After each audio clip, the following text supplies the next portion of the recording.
जय श्री हरि। एक बार बोलो सियावर रामचंद्र की जय, पवन पुत्र हनुमान की जय, वृंदावन कृष्ण चंद्र की जय। मंगल भवन अमंगल हारी, द्रवहु सुदशरथ अजिर बिहारी।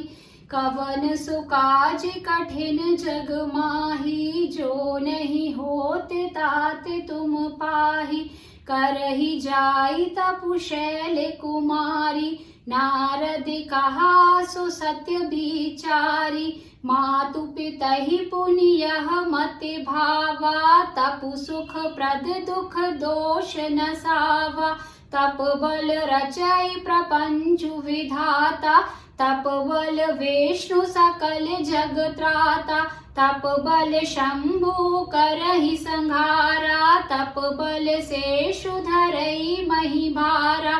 तप आधारे सब सृष्टि भवानी, करहि जाई तपु अस जिय जानी। सुनत वचन विस्मित महतारी, सपन सुनायउ गिरहि हकारी। मातु पितहि बहु विधि समुझाई, चली उमा तप हित हर्षाई।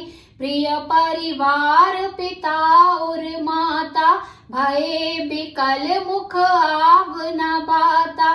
वेद सिरा मुनि आई तब रामा, सब ही कहा समुझाई सिया रामा।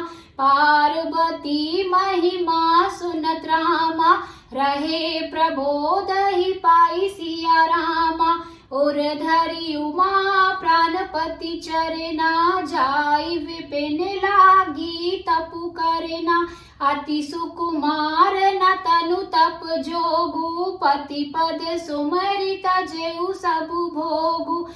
नित नव चरण उपजे अनुरागा, बिसरि देह तपहि मनु लागा। संबत सहस मूल फल खाए, सागु खाई सत बरस गवाए। कछु दिन भोजन बारी बतासा, किए कठिन कछु दिन उपवासा। बेल पाति मही परई सुखाई, तीन सहस संबत सोई खाई। पुनि परिहरे सुखाने उपरना, मही नामु तब भयउ अपरना। देखियो मही तब खीन शरीरा, ब्रह्म गिरा भय गगन गभीरा। भयउ मनोरथ सुफल तब रामा, सुनु गिरिराज कुमार सिया रामा।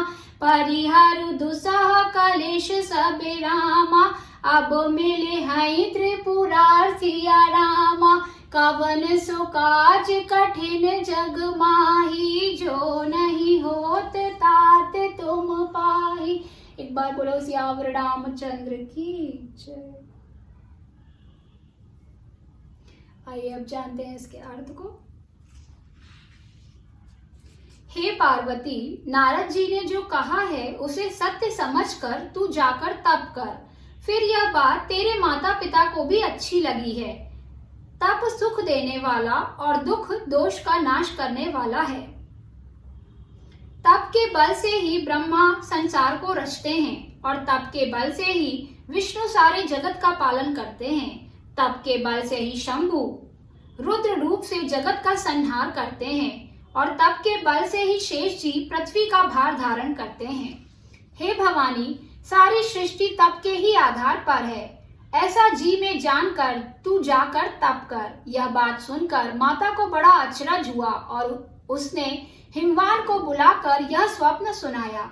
माता पिता को बहुत तरह से समझाकर बड़े हर्ष के साथ पार्वती जी तप करने के लिए चली। प्यारे कुटुंबी, पिता और माता सब व्याकुल हो गए, किसी के मुंह से बात नहीं निकलती। तब वेद शिरा मुनि ने आकर सबको समझा कर कहा। पार्वती जी की महिमा सुनकर सबको समाधान हो गया। प्राणपति शिव जी के चरणों को हृदय में धारण करके पार्वती जी वन में जाकर तप करने लगी। पार्वती जी का अत्यंत सुकुमार शरीर तप के योग्य नहीं था, तो भी पति के चरणों का स्मरण करके उन्होंने सब भोगों को त्यज दिया। स्वामी के चरणों में नित्य नया अनुराग उत्पन्न होने लगा और तब में ऐसा मन लगा कि शरीर की सारी सुध बिसर गई।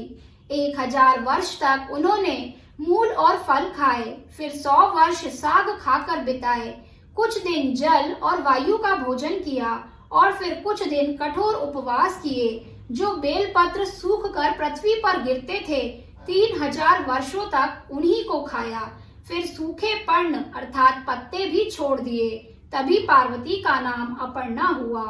तब से उमा का शरीर क्षीण देखकर आकाश से गंभीर ब्रह्मवाणी हुई। हे पर्वतराज की कुमारी, सुन, तेरा मनोरथ सफल हुआ। तू अब सारे असहनीय क्लेशों को, कठिन तप को त्याग दे। अब तुझे शिव जी मिलेंगे। एक बार बोलो सियावर रामचंद्र की जय, रामायण मैया की जय, पवन पुत्र हनुमान की जय। एक बार सभी जोर से बोलेंगे जय श्री राम, जय श्री राम, जय जय श्री राम।